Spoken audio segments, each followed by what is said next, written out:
What just happened in the Iowa Democratic primary is a hint of how the rest of these contests will go. Following the unexplained inconsistencies in the vote count, the app that glitched with the convenient effect of benefiting Pete Buttigieg, the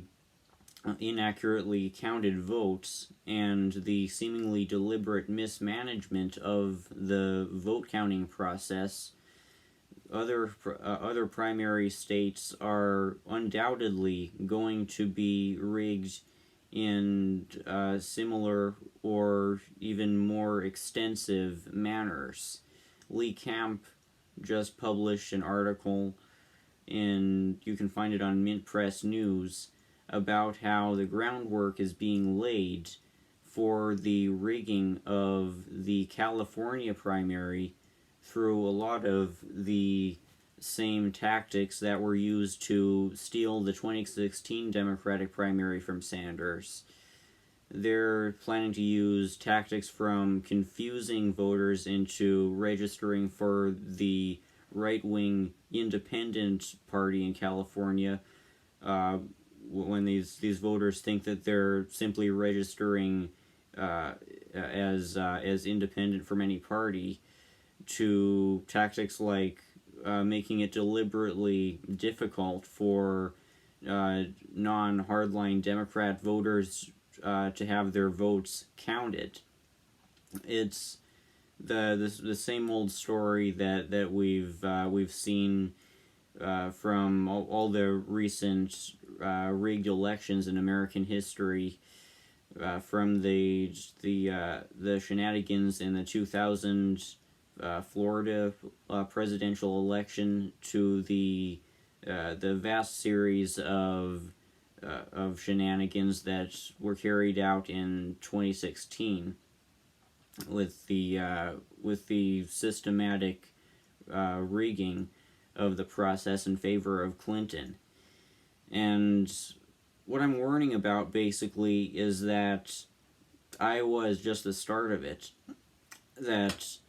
as this process goes on, we're going to see a repeat of the electoral fraud and voter suppression that happened in 2016. And for anyone who might not fully remember it, that process included more than the suppression of votes. It included the systematic manipulation, the systematic direct flipping of votes through apparent hacking means. This was indicated by how exit polls were so wildly inconsistent with the officially reported results that researchers at Stanford and Berkeley found there was a 1 in 77 billion chance Clinton had gotten all of her votes through a fair process. So in these next few months, we're going to see all of this repeated, likely as the same tactic of vote flipping and hacking is applied in favor of one of the new neoliberal candidates. My prediction is that it's going to be Buttigieg, because he's the one who primarily benefited from the Iowa fiasco, and because Buttigieg is the candidate who seemingly has the most CIA backing through his numerous endorsements from the national security state. So what we're going to see is another anointment, another effort to both steal the primary and to cover up the massive electoral theft that's going to be taking place. Already in the aftermath of the Iowa disaster, we've been seeing numerous headlines that characterize all claims of electoral fraud as right-wing conspiracy theories. And in recent months, we've seen efforts to shift the attention onto supposed foreign infiltrators with headlines warning about election interference from the designated media villains Russia, China, and Iran. This is a process of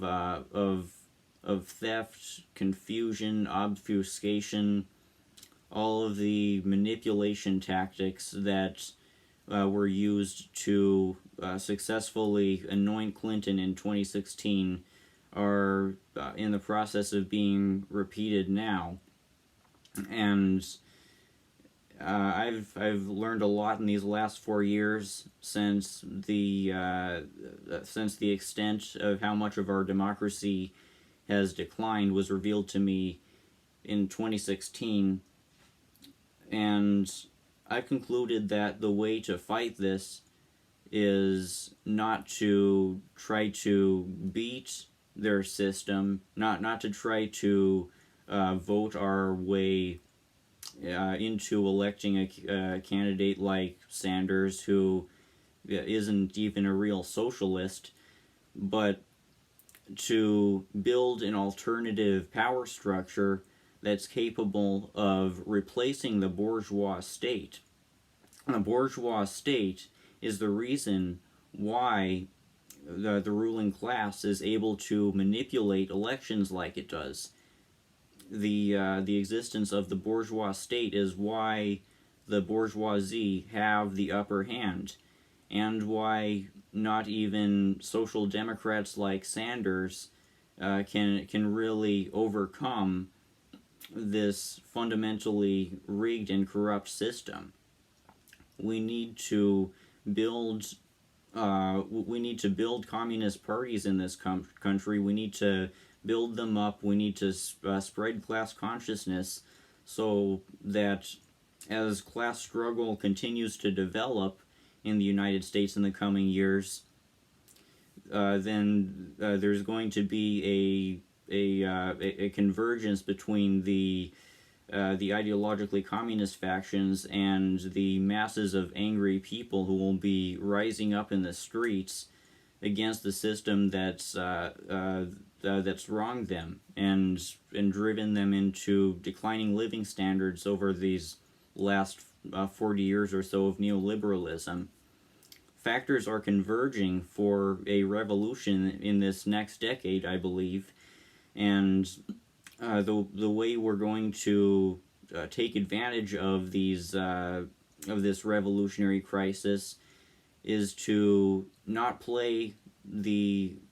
game of bourgeois electoral politics, but rather build alternative institutions that are capable of usurping the power of the bourgeois state and ultimately instituting a dictatorship of the proletariat, which is to say the true form of democracy where the masses are the ones who control the political system while suppressing the bourgeoisie, so that the bourgeoisie can no longer use the kinds of tactics I've mentioned, the tactics that make their system so impenetrable and so impervious to all attempts from tepid social democrats like Sanders to change the system. We've got to not play their game, and we've got to rewrite the rules of the game, basically.